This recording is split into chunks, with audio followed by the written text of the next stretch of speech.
नमस्ते बच्चों। बच्चों, आप सब घर पे अच्छे होंगे। बच्चों, आप पढ़ाई कर रहे होंगे।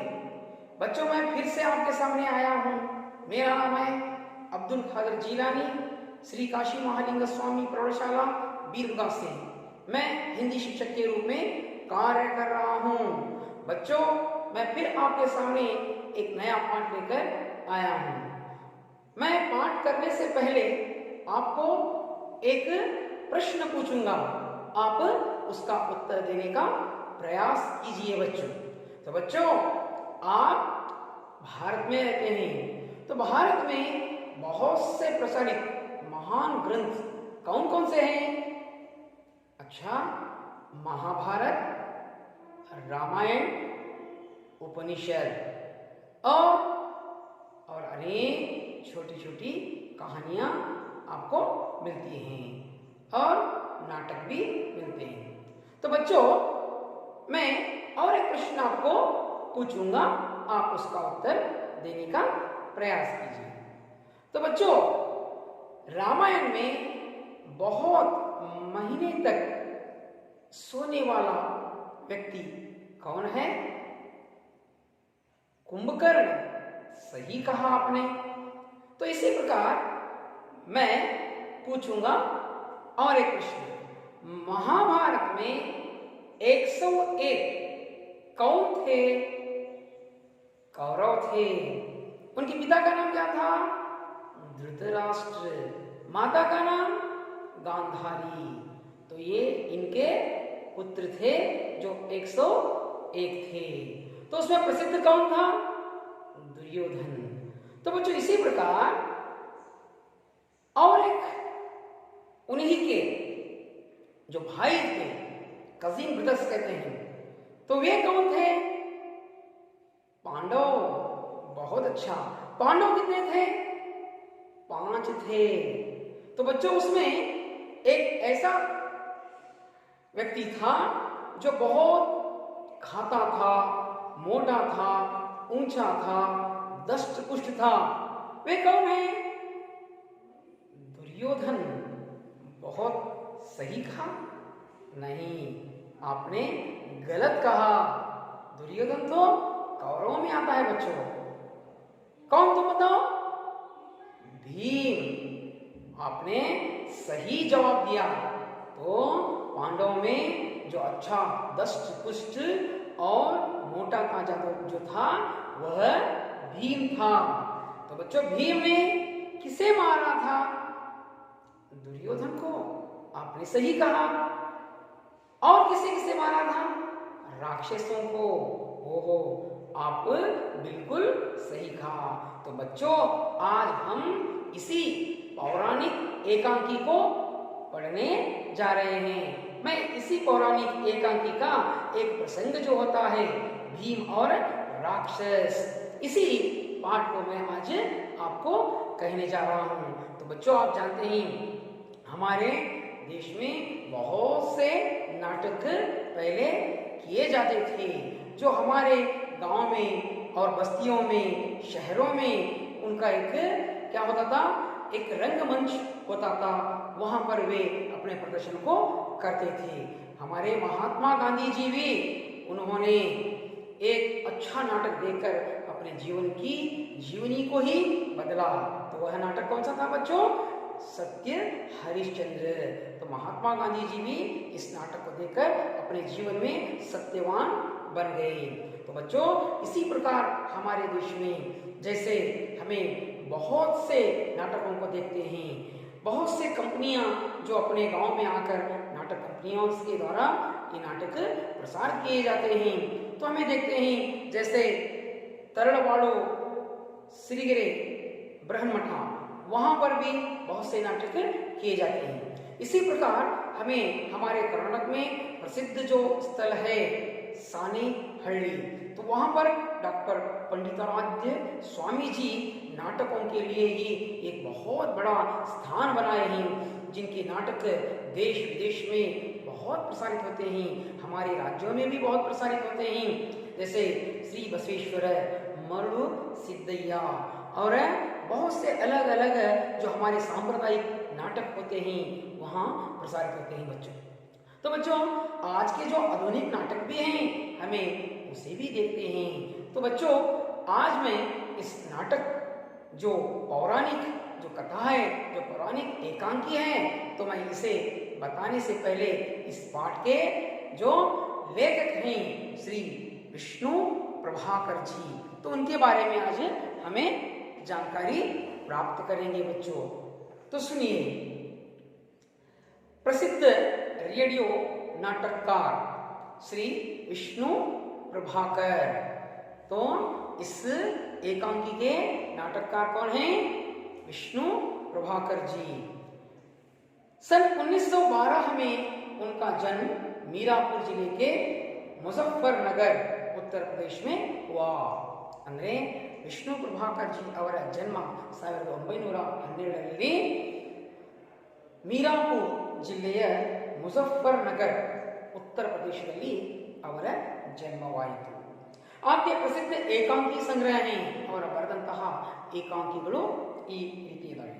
ಪ್ರಕಾಶ್ और परछाइयां, प्रकाश ಮತ್ತು परछाइयां, ऊंचा पर्वत, गहरा सागर, माँ का बेटा, इंसान और अन्य ಏಕಾಂಕಿ, ಇವರು ಬರೆದಂತಹ ಈ ಎಲ್ಲ ಏಕಾಂಕಿಗಳು। ಅಶೋಕ್ ತಥಾ ಅನ್ಯ ಏಕಾಂಕಿ, माँ बाप आदि, ಅಷ್ಟೇ ಅಲ್ಲ ಅಶೋಕ್ ತಥಾ ಅನ್ಯ ಏಕಾಂಕಿ ಮತ್ತು माँ बाप ಇವರ ಬರೆದಂತಹ ಏನೋ ಏಕಾಂಕಿಗಳು। सोवियत लैंड पुरस्कार से सम्मानित आपने 60 से अधिक पुस्तकें एवं अनेक पत्र पत्रिकाओं के संपादक भी बने रहे। तो बच्चों विष्णु प्रभाकर जी सोवियत लैंड पुरस्कार पाने वाले महान पुरुष थे और उनको कई पुरस्कार भी मिले हैं जो उनकी लेखनियों और पत्र पत्रिकाओं द्वारा। ಅಂದರೆ ಅವರಿಗೆ ಸೋವಿಯತ್ ಲ್ಯಾಂಡ್ ಪುರಸ್ಕಾರ ದೊರಕಿದೆ। ಅಷ್ಟೇ ಅಲ್ಲ ಹಲವಾರು ಪುಸ್ತಕಗಳನ್ನು ಅವರು ಬರೆದಿದ್ದಾರೆ। 60ಕ್ಕಿಂತ ಹೆಚ್ಚಿಗೆ ಅವರು ಪುಸ್ತಕಗಳನ್ನು ಬರೆದಿದ್ದಾರೆ।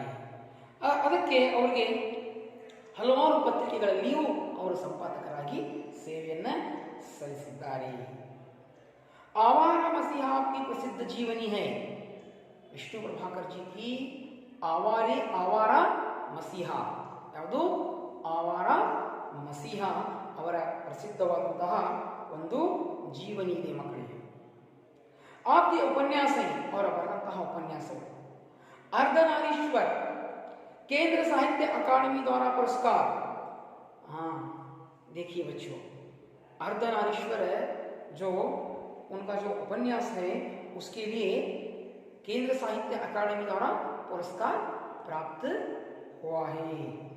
तट के बंधन, निशिकांत, स्वप्नमयी व दादा की कचहरी ಅವರ ಇತರೆ ಉಪನ್ಯಾಸಗಳು ತಟ್ ಕೆ ಬಂಧನ, ನಿಶಿಕಾಂತ, ಅದೇ ರೀತಿಯಾಗಿ ಸ್ವಪ್ನಮಯಿ ವ दादा की कचहरी ಇವರು ಬರೆದಂತಹ ಉಪನ್ಯಾಸಗಳು। ಅವರು ಬರೆದಂತಹ ಕಥೆಗಳು, तो उनकी कहानियां भी सुनिए बच्चों। धरती अब भी घूम रही है, धरती अब भी घूम रही है और बरेದಂತಹ ಇದು ಕಥೆ। मेरी प्रिय कहानियां, ನನ್ನ ಪ್ರಿಯ ಕಥೆಗಳು। संघर्ष के बाद आदि और अंत, ಇಷ್ಟು ಅವರು ಬರೆದಂತಹ ಕಥೆಗಳು ಮಕ್ಕಳೇ। ಹಾಗಾದರೆ ನೀವು ಡಾಕ್ಟರ್ ವಿಷ್ಣು ಪ್ರಭಾಕರ್ ಜಿ ಅವರ ಒಂದು ಏನೋ ಕವಿ ಪರಿಚಯ, ಲೇಖಕ ಪರಿಚಯವನ್ನು ನೀವು ಕೇಳಿದ್ರಿ ಮಕ್ಕಳೇ। ಏಕಾಂಕಿ अंदरेनु, ಇದು ನಾಟಕದ ಒಂದು ಭಾಗ।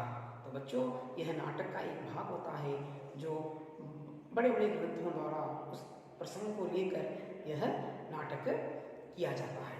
तो बच्चों मैंने आपको गद्य और पद्य बताया हूँ। तो गद्य जो होता है वह पाठ होता है, पद्य जो होता है उसमें 2 लाइन या 3, 4, 5, 6, तो इस प्रकार पंक्तियां होते हैं। इन पंक्तियों द्वारा रचाई किए गए पद्यों को हम पद्य कहते हैं। जिसे कवियों ने अपनी अच्छी भावनाओं को उन पदों द्वारा प्रकटित किए हैं। इसी प्रकार जो एक कहानी या कोई प्रसंग जो लिखते हैं वह पाठ होता है। तो यहाँ पर एकांकी जो होता है यह एक नाटक होता है। इसे रंगमंच पर खेला जाता है, लोगों के सामने प्रदर्शन किया जाता है। यहाँ पर व्यक्ति आपके सामने होते हैं, जो नाटककार जितने भी उसमें अभिनय करने वाले पूरे प्लेटफॉर्म पर अपने वेशभूषाओं को भाकर लाकर उन पात्रों को करके आपको मन लुभाते हैं। तो बच्चों यह एकांकी है। तो यहाँ पर इसे हम आज पढ़ने जा रहे हैं। जो एकांकी है भीम और राक्षस, यह एक महाभारत का एक प्रसंग है बच्चों। तो इसके प्रसंग को लिखने वाले विष्णु प्रभाकर जी आपको यहाँ पर बता रहे हैं। तो मैं इस एकांकी का, इस पौराणिक एकांकी का आपको आशय बताऊंगा। ಹಾಗಾದ್ರೆ ಮಕ್ಕಳೇ ಈ ಪೌರಾಣಿಕ ಏಕಾಂಕಿಯ ಒಂದು ಆಶಯವನ್ನ, ಉದ್ದೇಶವನ್ನ ತಿಳಿಸ್ತೀನಿ, ಗಮನಿಟ್ಟ ಕೇಳಿ। यह एक पौराणिक एकांकी है। ಇದು ಒಂದು ಪೌರಾಣಿಕ ಏಕಾಂकी ಇದೆ। ಭೀಮ್ के द्वारा बकासुर का वध, ಭೀಮನಿಂದ ಒಬ್ಬ ಬಕಾಸುರನ ಹತ್ಯೆ ಅಂದ್ರೆ ಅವನ ಸಂಹಾರ ಮಾಡುವುದು। इस एकांकी का कथा सार है। ಈ ಏಕಾಂಕಿಯ ಕಥನವಿದೆ ಒಬ್ಬ ರಾಕ್ಷಸನ ಸಂಹಾರ ಮಾಡುವುದು। दानवता पर मानवता की जीत ಅಂದ್ರೆ ದಾನವತ ದಯಾಳುಗಳಿಂದ, ಮಹಾನ್ ವ್ಯಕ್ತಿಗಳಿಂದ ಏನು ಮಾನವತಾ ಕಿ ಜೀತ್ ಅಂದ್ರೆ ಮಾನವೀಯತೆಯನ್ನ ಉಳಿಸಿಕೊಳ್ಳುವ ಒಂದು ಗೆಲುವು। और अच्छाई के सामने बुराई की हार, ಒಳ್ಳೆಯದ ಮುಂದೆ ಕೆಟ್ಟದ್ದರ ಸೋಲು। ಎಂದಿಗೂ ಮಕ್ಕಳೇ ಗೆಲುವು ಯಾವಾಗ ಆಗ್ತದೆ?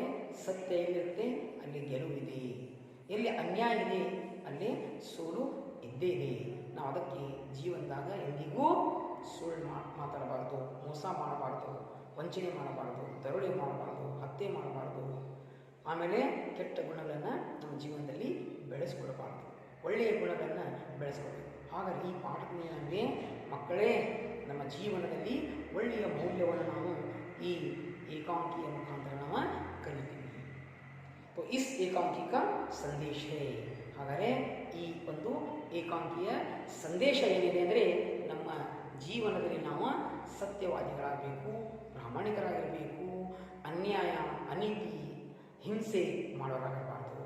ಇದರಿಂದ ಅವನ ಅಂತ್ಯ ಹೇಗಾಗತ್ತಂದರೆ ಬಹಳ ಏನೋ ಅವನನ್ನು ಈ ರೀತಿಯಾಗಿ ಈ ಸಮಾಜದಲ್ಲಿ ಧಿಕ್ಕಾರ ಮಾಡ್ತಾರೆ, ಅವನನ್ನು ಯಾರೂ ನೋಡೋಕ್ಕೂ ಇಷ್ಟಪಡಲ್ಲ। ಅಂತಹ ಧಿಕ್ಕಾರ ಯಾರು ಅನ್ಯಾಯ ಅನೀತಿ ಮಾಡ್ತಾರೆ ಅವರ ಜೊತೆಗೆ ಆಗುತ್ತೆ। ನಾವು ಭಾಳಷ್ಟು ದೃಶ್ಯಗಳನ್ನು, ಕಥೆಗಳನ್ನು, ನಾಟಕಗಳನ್ನು, ಆಮೇಲೆ ದೂರವಾಣಿಯ ಮುಖಾಂತರ ಪ್ರಸಾರ ಆಗ್ತಕ್ಕಂತಹ ಚಲನಚಿತ್ರಗಳ ಮುಖಾಂತರವೂ ಅಷ್ಟೇ ಅಲ್ಲ, ನಾವು ಮಾಧ್ಯಮಗಳಲ್ಲಿಯೂ ಯಾರು ಅನ್ಯಾಯ ಮಾಡ್ತಾರೆ ಅವರಿಗೆ ತಕ್ಕ ಶಿಕ್ಷೆ ಆಗಬೇಕಂತ ಎಲ್ಲ ಬಯಸ್ತಾರೆ। ಹಾಗಾದರೆ ನಾವು ಈ ಪಾಠವನ್ನು ಇವತ್ತು ಅಂದರೆ ಪೌರಾಣಿಕ ಏಕಾಂಕಿಯನ್ನು ನಾನು ಹೇಳೋಕ್ಕಿಂತ ಮುಂಚಿತವಾಗಿ ಇದರಲ್ಲಿರ್ತಕ್ಕಂತಹ पात्र परिचय। तो बच्चों इस एकांकी में आने वाले पात्र परिचयों को मैं दिखाऊंगा, सुनिएगा। ब्राह्मण घर का मालिक ಅಂದರೆ ಒಬ್ಬ ಬ್ರಾಹ್ಮಣ, ಅವನು ಮನೆಯ ಒಡೆಯ। ಬ್ರಾಹ್ಮಣಿ ಅವನ ಹೆಂಡತಿ, ಬ್ರಾಹ್ಮಣನ ಹೆಂಡತಿ ಪತ್ನಿ, ಬ್ರಾಹ್ಮಣ की पत्नी। कुंती भीम की माता ಅಂದರೆ ಭೀಮನ ತಾಯಿ। ಭೀಮ್ ಕುಂತಿ का पुत्र, ಭೀಮ ಕುಂತಿಯ ಮಗ। ಬಕಾಸುರ್ ರಾಕ್ಷಸ, ಬಕಾಸುರ್ ಅಂದರೆ ರಾಕ್ಷಸ, और दो छोटे उसके ರಾಕ್ಷಸ ಅಂದರೆ ರಾಕ್ಷಸನ ಮರಿಗಳು। ಇಷ್ಟು ಈ ಪಾಠದಲ್ಲಿರ್ತಕ್ಕಂತಹ ಈ ಏಕಾಂಕಿಯಲ್ಲಿ ಅವರ ಪಾತ್ರಗಳು ಬರ್ತವೆ। तो बच्चों ये सारे यहाँ पर पात्र परिचय को आपने लिख लिया, जान लिया। तो बच्चों मैं इस एकांकी को पढ़ूंगा, आप ऐसे पढ़ना सीखें। आप भी घर पर पढ़िए। तो तृतीय भाषा हिंदी वल्लरी 9वीं कक्षा इस पठ्य पुस्तक को निकालिए। पृष्ठ नंबर 57 ಐವತ್ತೇಳನೇ ಪುಟ ತೆಗೆಯಿರಿ 9ನೇ ತರಗತಿಯ पठ्य पुस्तकದಿಂದ। तो बच्चों मैं पढ़ूंगा, आप ध्यानपूर्वक सुनिएगा। मंच पर एक मकान के आंगन का दृश्य। गरीब ब्राह्मण का घर है, सभी रो रहे हैं, चारों ओर उदास है। पर्दा उठने पर लोग रोते रोते बात कर रहे हैं।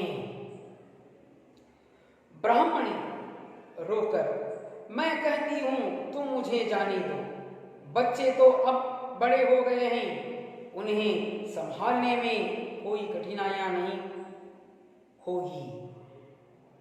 ब्राह्मण कहता है, नहीं नहीं, तू कैसे जा सकती है? तू चली जाएगी तो घर में क्या रहेगा? बच्चे अभी इतने बड़े कहाँ हैं?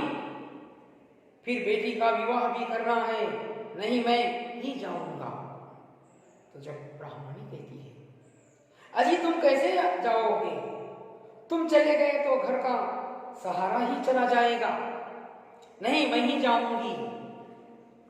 फिर लड़की कहती है, मां, न तू जाएगी और न पिताजी को जाने दूंगी, मैं जाऊंगी। फिर ब्राह्मणी कहती है, मेरे रहते मेरे बच्चे मरने को जाएं? भगवान, मैंने ऐसा क्या पाप किया है जो जोर से रोती है? सब रो पड़ते हैं। तभी सहसा बाहर से कुंती और भीम आते हैं। तो उनका यहाँ पर प्रवेश होता है। कुंती कहती है, क्या बात है, तुम सब क्यों रो रहे हो? भीम कहता है, कहाँ जाना है तुम्हें? क्या विदा पड़ी? कुंती कहती है, अरे भाई, हुआ क्या, कुछ बताओ। कोई नहीं बोलता, उसी तरह रोते जा रहे हैं। भीम कहता है, हाँ हाँ, रोना बंद करके बात बताओ। फिर ब्राह्मण कहता है, बात क्या है? मेरा भाग्य फूट गया, इससे कहता रहा, चल इस एक चक्र नगरी को छोड़कर कहीं और चलें। पर यह तो यहीं की मिट्टी में ऐसा रम गई कि जाने का नाम नहीं लेती। मेरा तो बुलावा आ गया। फिर कुंती कहती है, कहां से बुलावा आ गया? कुछ बताओ तो, तुम्हें क्या दुख है? हम कुछ ना कुछ जरूर करेंगे। ब्राह्मण कहता है, हाय बहन, तुम हमारे अतिथि हो, अतिथि को अपने दुख से दुखी नहीं करना चाहिए। फिर कुंती कहती है, अच्छा तुम न बताओ, मैं अपनी बेटी से पूछती हूँ। बेटी से, हाँ बेटी बताओ तो क्या बात है? ब्राह्मणी कहती है, अजी बात क्यों नहीं देते? अजी बता क्यों नहीं देते?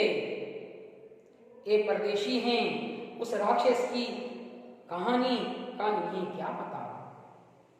ब्राह्मण कहता है, हाँ हम लोग उसे अब बक कहते हैं, वैसे उसका पूरा नाम बकासुर है। भीम कहता है, ओहो बकासुर, फिर वह क्या करता है? ब्राह्मण कहता है, करता क्या?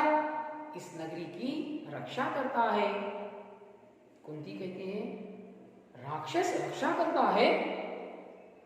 रक्षा करता है तो तुम रोते क्यों? क्या वह अब जा रहा है या तुमसे कुछ अपराध हो गया है? फिर ब्राह्मण कहता है, ना बहन, कुछ अपराध नहीं हुआ। फिर भीम कहता है, तुम पहेलियां बुझा रहे हो। ऐसा कौन राक्षस है जो नगरी की रक्षा करता है? क्या यहाँ कोई राजा नहीं है? फिर ब्राह्मण कहता है, बेटा मैं तुम्हें सब कहानी बताता हूँ। इस नगरी का राजा बड़ा दुर्बल है, बस गद्दी पर बैठना चाहता है। उसको दबाकर बक असली राजा बन बैठा है। वही अब हमारी रक्षा करता है। भीम कहता है फिर वह आपसे कुछ बदले में मांगता होगा। तो बच्चों मैंने यहाँ तक इस एकांकी को पढ़ाया, तो इस एकांकी के आने वाले नए शब्दों को बताऊंगा। बच्चों आप ध्यानपूर्वक उन शब्दों के अर्थ को लिख लीजिएगा, फिर मैं इस एकांकी को आपको विवरण के साथ बताऊंगा।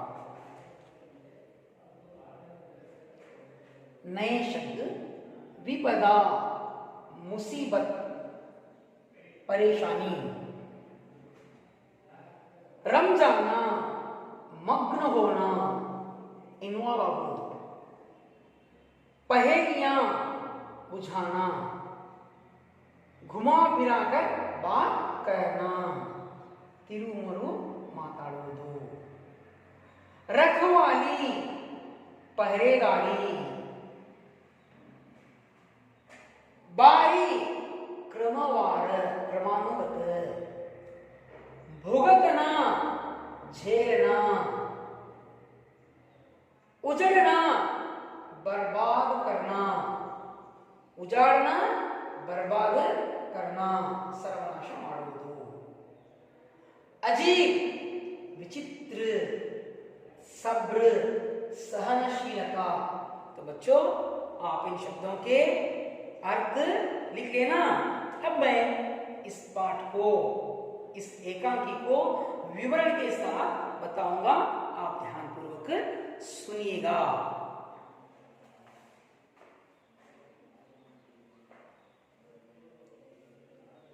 मंच पर एक मकान के आंगन का दृश्य ಅಂದ್ರೆ ಸ್ಟೇಜ್, ಆ ಸ್ಟೇಜ್ ಮುಂದೆ ಒಂದು ಅಂಗಳದ ಅಂದ್ರೆ ಪ್ಲಾಟ್ಫಾರ್ಮ್ ಇದೆ, ಪ್ಲಾಟ್ಫಾರ್ಮ್ ಮೇಲೆ ಏನಪ್ಪ ಅಂದ್ರೆ ಒಂದು ಮನೆಯ ಅಂಗಳದ ಒಂದು ದೃಶ್ಯ. ಗರೀಬ್ ಬ್ರಾಹ್ಮಣ ಕಾ ಘರ ಹೈ, ಅಲ್ಲಿ ಒಬ್ಬ ಬಡ ಬ್ರಾಹ್ಮಣನ ಮನೆ. ನೀವು ನೋಡಿರ್ಬೋದು ತಾನೆ ಬಹಳಷ್ಟು ಬ್ರಾಹ್ಮಣರ ಮನೆ ಹೇಗಿರ್ತಾವ ಅಂತಕ್ಕಂಥದ್ದು. ಸಭಿ ರೋ ರಹೆ ಹೈ, ಆ ಮನೆಯ ಒಳಗೆ ಕುತ್ಕೊಂಡು ಗಂಡ ಹೆಂಡತಿ ಮಕ್ಕಳು ಎಲ್ಲ ಏನು ಮಾಡ್ತಾರೆ, ಅಳಾಕತ್ತಾರೆ. ಚಾರೋ ಉದಾಸಿ ಹೈ, ಎಲ್ಲ ಕಡೆಗೆ ಏನಪ್ಪ ಅಂದ್ರೆ ಉದಾಸೀನತೆ ಅಂದ್ರೆ ಒಂತರಹ ಕರಳು ಹರಡಿದಂತಹ ಭಯಾನಕವಾದಂತಹ ನೋವಿನ ಸಂಗತಿಗಳು ಹರಡಿದಂತಹ ಒಂದು ದೃಶ್ಯ. पर्दा उठने पर लोग रोते रोते बात कर रहे हैं. ಆ ಸ್ಟೇಜ್ ನಾಟಕದ ಸ್ಟೇಜ್ ಅಲ್ಲಿ ಏನಂದ್ರೆ ಸ್ಕ್ರೀನ್ ಮೇಲೆ ಇಳಿತಾರೆ, ಆ ಮನೆಯ ಒಳಗೆ ಕುತ್ಕೊಂಡು ಅಳುವ ದೃಶ್ಯ ನಮಗೆ ಕಾಣ್ತಾ ಇದೆ. ಹಾಗಾದರೆ ಈ ನಾಟಕ ನಾವು ಏನು ಇವತ್ತು ನಿಮ್ಮ ಮುಂದೆ ಪ್ರದರ್ಶನ ಆಗ್ತಾ ಇದೆ. ಮಕ್ಕಳೇ ಗಮನಿಟ್ಟ ಕೇಳಿ. ಮೊಟ್ಟ ಮೊದಲನೆಯ ಪ್ರದರ್ಶನ ಈ ಒಂದು ಸ್ಟೇಜಿನ ಬರೋರು ಯಾರಂದರೆ ಬ್ರಾಹ್ಮಣಿ. तो ब्राह्मणी आती है, क्या कहती देखो बच्चों, रो कर कह रही है, मैं कहती हूँ तुम मुझे जाने दो, बच्चे तो अब बड़े हो गए हैं. ಬ್ರಾಹ್ಮಣ ಹೇಳ್ತಾಳೆ, ನಾನು ಹೇಳ್ತೀನಿ ನನಗೆ ಬಿಟ್ಟು ಬಿಡ್ರಿ, ನಾನು ಹೋಗ್ತೀನಿ, ಮಕ್ಕಳು ದೊಡ್ಡವಾಗ್ಯಾವ, उन्हें संभालने में कोई कठिनाई नहीं होगी. ಅವ್ರ ಸಾಕಾಕ ನಿಮ್ಗೆ ಯಾವುದು ತೊಂದರೆ ಆಗಂಗಿಲ್ರಿ, ಬಿಡ್ರಿ, ನಾನು ಹೋಗ್ತೀನಿ, ಆ ರಾಕ್ಷಸನ ಬಾಯಿಗೆ ತುತ್ತಾಗ್ತೀನಿ ಅಂತ ಇಲ್ಲಿ ಬ್ರಾಹ್ಮಣಿ ಅಳ್ತಾ ತನ್ನ ಗಂಡನಿಗೆ ಹೇಳಕತ್ತಾಳೆ. ಅವಾಗ ಆ ಬ್ರಾಹ್ಮಣಿಯ ಮಾತನ್ನು ಕೇಳಿ ಬ್ರಾಹ್ಮಣ ಅಂತ ನೋಡ್ರಿ, ಬ್ರಾಹ್ಮಣ नहीं नहीं, ಬೇಡ ಬೇಡ, तू कैसे जा सकती है, ನೀನ್ ಹೆಂಗ್ ಹೋಗ್ತೀಯಲೇ, तू चली गई जाएगी तो घर में क्या रहेगा, ನೀನ್ ಮನೆ ಬಿಟ್ಟು ಹೋದ್ರೆ ಮನೆಯೊಳಗೆ ಯಾರಿರ್ತಾರ, ಮಕ್ಕಳು ನೋಡಾಕ ನೀನ ಬೇಕಾನೆ, बच्चे अभी इतने बड़े कहाँ हैं, ಮಕ್ಕಳು ಅಷ್ಟೆಲ್ಲೇ ದೊಡ್ಡಾಗ್ಯಾವ, फिर बेटी का विवाह भी करना है, ಮಗಳ ಮದುವೆನೂ ಐತಿ, ನೀನಿದ್ರೆಲ್ಲ ಸಂಭಾಳಿಸಬಹುದು. नहीं मैं ही जाऊंगी, ब्राह्मण ಹೇಳ್ತಾನೆ नहीं मैं ही जाऊंगा, ಬ್ರಾಹ್ಮಣ ಹೇಳ್ತಾನೆ मैं ही जाऊंगी, ಬ್ರಾಹ್ಮಣ ಹೇಳ್ತಾನೆ ಬೇಡ ಬೇಡ ನಾನು ಹೋಗ್ತೀನಿ. ಅವಾಗ ಮತ್ತೆ ಬ್ರಾಹ್ಮಣ ಹೇಳ್ತಾಳೆ, ಬ್ರಾಹ್ಮಣಿ कहती देखो अभी तुम कैसे जाओगे, ಬ್ರಾಹ್ಮಣ ಹೇಳ್ತಾನೆ ಈಗ ನೀವು ಹೆಂಗ್ ಹೋಗ್ತೀರಿ, तुम चले गए तो घर का सहारा ही चला जाएगा, ನೀವು ಮನೆ ಯಜಮಾನರು, ನೀವು ಹೋದ್ರ ಮನೆಯ ಎಲ್ಲ ಸರ್ವಸ್ವಿ ಹೋದಂಗ.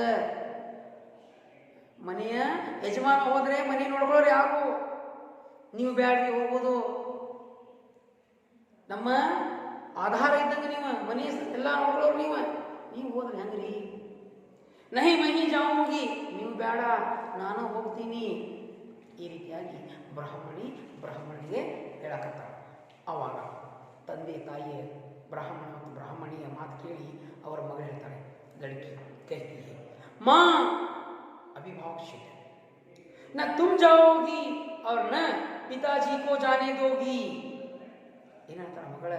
ಅಮ್ಮ ನೀನು ಹೋಗಂಗಿಲ್ಲ, ಅಪ್ಪಾಜಿಗೂ ಬೇಡ. मैं जाऊंगी, नान होती. क्या कह रही है बेटी? मैं जाऊंगी कह रही है. तो उस समय ब्राह्मणी कहती है, देखो क्या कहती है, मेरे रहते मेरे बच्चे मरने को जाएं, ನಾನಿರುವಾಗಲೇ ನನ್ನ ಮಕ್ಕಳು ಸಾಯಬೇಕೇನೋ, ಇದು ಎಂಥ ಪರಿಸ್ಥಿತಿ ಬಂದ್ರಿ ಅಂತ ಬ್ರಾಹ್ಮಣಿ ಮತ್ತೆ ಕೊಡ್ತಾಳೆ. ಭಗವಾನ್ मैंने ऐसा क्या पाप किया है. ಬ್ರಾಹ್ಮಣ ಹೇಳ್ತಾಳೆ, ಓ ದೇವ್ರೇ, ನಾನು ಎಂತಹ ಪಾಪ ಮಾಡೀನಿ, ನನ್ನ ಮಕ್ಕಳು ನನ್ನ ಮುಂದೆ ಏನಪ್ಪಾ ಅಂದ್ರೆ ಆ ರಾಕ್ಷಸನಿಗೆ ತುತ್ತಾಗ್ತಾ ಇದ್ದಾವಲ್ಲ. ಜೋರ್ ಸೆ ರೋತಿ ಹೇ, ಜೋರಾಗಿ ಅಳ್ತಾಳೆ. ಸಬ್ ರೋ ಪಡ್ತೆ ಹೇ, ಮನೆಯೊಳಗೆಲ್ಲ ಮಾಡ್ತಾರೆ. ತಬಿ ಸಹಸಾ ಬಾಹರ್ ಸೆ ಕುಂತಿ और ಭೀಮ್ ಆತೆ ಹೇ. ಅವಾಗ ಈ ಧ್ವನಿ ಕೇಳಿ ಭೀಮ ಮತ್ತು ಕುಂತಿ ಅವರ ಮನೆಗೆ ಅತಿಥಿಗಳಾಗಿ ಪ್ರವೇಶ ಪಡಿತಾರೆ. ಈ ದೃಶ್ಯ ನಿಮಗೆ ಇಲ್ಲಿ ಕಾಣ್ತೇವೆ. ಅವಾಗ ಕುಂತಿ ಕೇಳ್ತಾರೆ, ಕ್ಯಾ ಬಾತ್ ಹೇ, ಪ್ರಶ್ನೆ ಮಾಡ್ತಾರೆ. ಏನಪ್ಪ ಏನಾಗ್ತಾ ಇದೆ ಮನೆಯೊಳಗೆ? ತುಮ್ ಸಬ್ ಕ್ಯೂ ರೋ ರಹೆ ಹೋ, ನೀವೆಲ್ಲ ಯಾಕೆ ಮಾಡಕತ್ತೀರಿ? ಏನಾಯ್ತು? ಯಾಕೆ ಗೋಳಾಕತ್ತೀರಾ ಅಂತ ಕುಂತಿ ಬಂದು ಅವ್ರ ಮನೆಗೆ ಹೇಳ್ತಾರೆ. ಭೀಮ್ कहता है कहाँ जाना है तुम्हें, क्या विपदा पड़ी, ಎಲ್ಲಿ ಹೋಗ್ಬೇಕು ನೀವು, ಏನು ಸಮಸ್ಯೆ ಬಂದಿದ್ದ ಅಂತ ಭೀಮ ಪ್ರಶ್ನೆ ಮಾಡ್ತಾನೆ. ಅವಾಗ ಕುಂತಿ ಹೇಳ್ತಾನೆ, अरे भाई हुआ क्या, कुछ बताओ. कोई नहीं बोलता, उसी तरह रोते रोते जा रहे हो. ಏನಾಯ್ತು ಹೇಳಪ್ಪ ಅಮ್ಮ, ಯಾರು ಹೇಳಾಕ್ತಾರಲ್ಲ, ನೀವು ಬರೀ ಹೇಳಾಕತ್ತೀರಿ, ಅಳ್ತಾ ಅಳ್ತಾ ಕುಂತಿಲ್ಲ, ಆಗಿದ್ದ ಸಮಸ್ಯೆ ಹೇಳ್ರಪ್ಪ ಅಂತ ಕುಂತಿ ಅವರಿಗೆ ಏನ್ ಮಾಡ್ತಾಳೆ ಕೇಳ್ತಾಳೆ. ಅವಾಗ ಭೀಮ್ कहता है हाँ हाँ रोना बंद करके बात बताओ.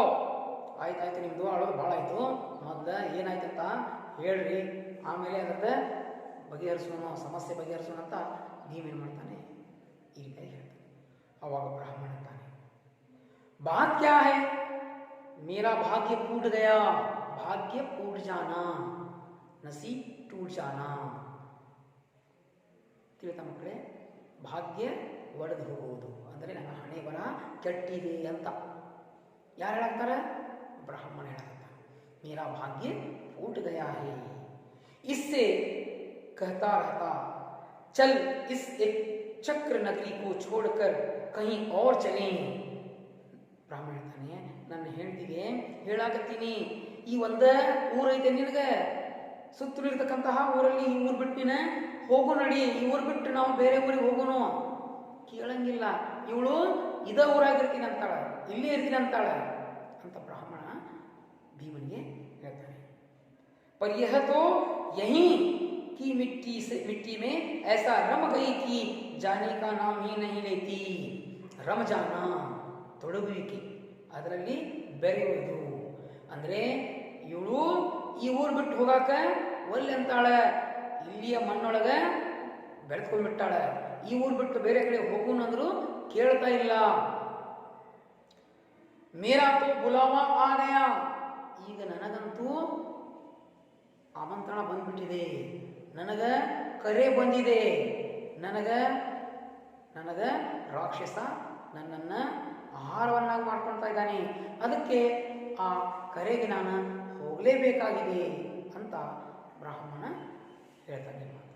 ಅವಾಗ ಕುಂತಿ ಈ ಮಾತನ್ನು ಕೇಳಿ ಕೇಳ್ತಾಳೆ, ಕಹಾಸೆ ಬುಲಾವಾ ಆ ಗಯಾ, ಎಲ್ಲಿಂದ ಕರೆ ಬಂದಿದೆ ನಿನಗೆ, ಕುಚ್ ಬತಾವೋ ತೋ ತುಮ್ಹೇ ಕ್ಯಾ ದುಃಖ ಹೇ, ನಿಮ್ಗೇನು ದುಃಖ ಇದೆ, ಎಲ್ಲಿಂದ ಕರೆ ಬಂದಿದೆ, ಸ್ವಲ್ಪ ಬಿಡಿಸಿ ಹೇಳ್ರಪ್ಪ.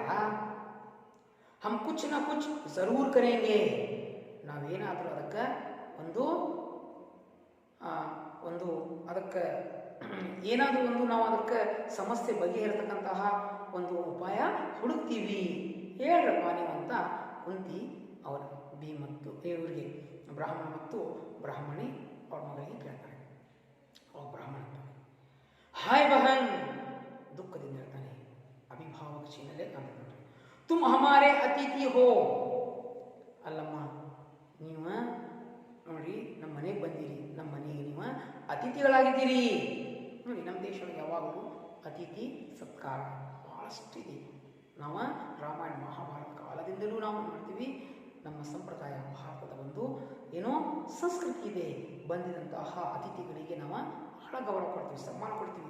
ನಮ್ಮ ಎಷ್ಟೋ ಮನೆಯೊಳಗೆ ದುಃಖ ಇದ್ದರೂ ಆ ದುಃಖವನ್ನು ಬದಿಗೊತ್ತಿ ಅವ್ರ ಜೊತೆ ನಗನಗ್ತಾ ಬೆರೆತು ಅವ್ರಿಗೆ ಅತಿಥಿ ಸತ್ಕಾರವನ್ನು ಮಾಡ್ತೀವಿ. ಇದು ನಮ್ಮ ದೇಶದ ಸಂಪ್ರದಾಯ ಮಕ್ಕಳಿಗೆ. तो इस देश की संप्रदाय है कि हम अतिथियों को सम्मान करेंगे, अतिथियों का सत्कार करेंगे, अतिथियों को कभी हम अपने दुख में दुखी नहीं बनाएंगे.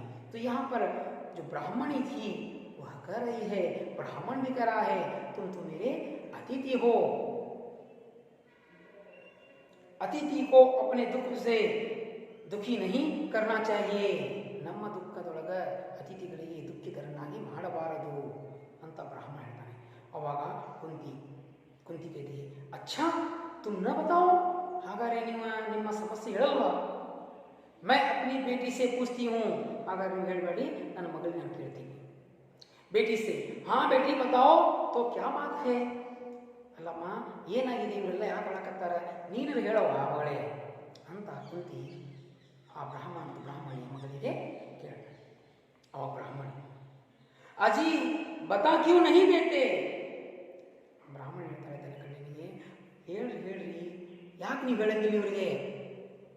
ये परदेसी हैं, उस राक्षस की कहानी का इन्हें क्या पता. ಅವರು ನಮ್ಮ ಪರದೇಶದಿಂದ ಬಂದಾರೆ, ಇಲ್ಲಿ ಇರ್ತಕ್ಕಂಥ ರಾಕ್ಷಸನ ಬಗ್ಗೆ ಅವ್ರಿಗೇನು ಗೊತ್ತು, ಹೇಳ್ರಿ ಅಂತ ಬ್ರಾಹ್ಮಣಿ ಹೇಳ್ತಾರೆ. ಆ ಬ್ರಾಹ್ಮಣ ಹೇಳ್ತಾರೆ, ಹಾ हम लोग उसे बक कहते हैं. ಅವಾಗ ಬ್ರಾಹ್ಮಣ ಹೇಳ್ತಾನೆ, ಹಾ ನಮ್ಮೂರಾಗ ಒಬ್ಬ ರಾಕ್ಷಸ ಅದಾನ, ಅವನಿಗೆ ನಾವು ಬಕ್ ಅಂತೀವಿ. वैसे उसका पूरा नाम बकासुर है. ಅವನ पूर्ण ಹೆಸರು बकासुर ಇದೆ. तो उस गांव में कौन रहता था, एक राक्षस रहता था. तो उस राक्षस को क्या पुकारते थे, बक कहते थे. तो उसका पूरा नाम क्या था, बकासुर था. तो बच्चों वह बकासुर वहां पर उस नगरी की रक्षा करता था. तो लेकिन प्रतिदिन एक मनुष्य को खाता था. तो अब ब्राह्मण का क्या आया था, उसका नंबर आया था कि उसका यहाँ पर आमंत्रण आया था कि आज राक्षस उसे खाएगा. तो देखिए आगे चलिए. भीम ओहो बकासुर, फिर वह क्या करता है. भीम कहता है, ओ आ बकासुर ಏನ್ ಮಾಡ್ತಾನೆ. ब्राह्मण कहता है, करता क्या, इस नगरी की रक्षा करता है. ಅವೇನ್ ಮಾಡ್ತಾನೆ, ಈ ನಗರದ ರಕ್ಷಣೆ ಮಾಡ್ತಾನೆ, ನೋಡ್ಕೊಂತಾನೆ. और कुंती पूछती है, राक्षस रक्षा करता है. ಈ ಊರಾಗ ರಾಕ್ಷಸ ರಕ್ಷಣೆ ಮಾಡಕತ್ತಾನ, ಅಯ್ಯಪ್ಪ रक्षा करता है, ರಕ್ಷಣೆ ಮಾಡ್ತಾನ. तो तुम रोते क्यों हो, ಹಾಗಾದ್ರೆ ನೀವು ಯಾಕೆ ಅಳಕತ್ತೀರಿ. क्या वह अब जा रहा है, ಏನೋ ನಿಮ್ಮೂರು ಬಿಟ್ಟು ಹೋಗಾಕತ್ತಾನ. या तुमसे कुछ अपराध हो गया है, ಅಥವಾ ನಿಮ್ಮಿಂದ ಏನಾದ್ರೆ ತಪ್ಪಾಗೈತೇನ, ಅದಕ್ಕೆ ಅವನು ಈ ಊರಾಗ ಬಿಟ್ಟು ಹೊಂಟಾನ ಅವನು, ಮತ್ತೆ ನೀವು ಯಾಕೆ ಅಳಕತ್ತೀರಿ. ಈ ಪ್ರಶ್ನೆಗೆ ಬ್ರಾಹ್ಮಣ ಹೇಳ್ತಾನೆ, ನಾ ಬಹನ್ ಕುಚ್ ಅಪರಾಧ ನಹಿ ಹುವಾ. ಇಲ್ಲಮ್ಮ ನಾವೇನು ಅಪರಾಧ ಮಾಡಿಲ್ಲ, ನಮ್ಮಿಂದ ಅಪರಾಧ ಆಗಿಲ್ಲ, ಅವನಿಂದ ಅಪರಾಧ ಆಗಿಲ್ಲ, ಏನೂ ಆಗಿಲ್ಲ. ಮುಂದೆ ಹೇಳ್ತಾನೆ ಭೀಮ್ ಹೇಳ್ತಾನೆ, ನೋಡ್ರಿ ಕೇಳ್ತಾನೆ, तुम पहेलियां बुझा रहे हो. पहेलियां बुझाना, सत्य बात को छिपाना, सच्चाई को छिपाना. ಯಾವ ಮಾತುಗಳದಾವ ಆ ಮಾತನ್ನ ಏನು ಮಾಡೋದು, ಮುಚ್ಚುವುದು, ಬೇರೆ ಮಾತನ್ನ ಹೇಳೋದು. इस नगरी का राजा बड़ा दुर्बल है. ಅವಾಗ ಭೀಮನ ಮಾತಿಗೆ ಏನು ಮಾಡ್ತಾನೆ, ಕೇಳ್ತಾನೆ.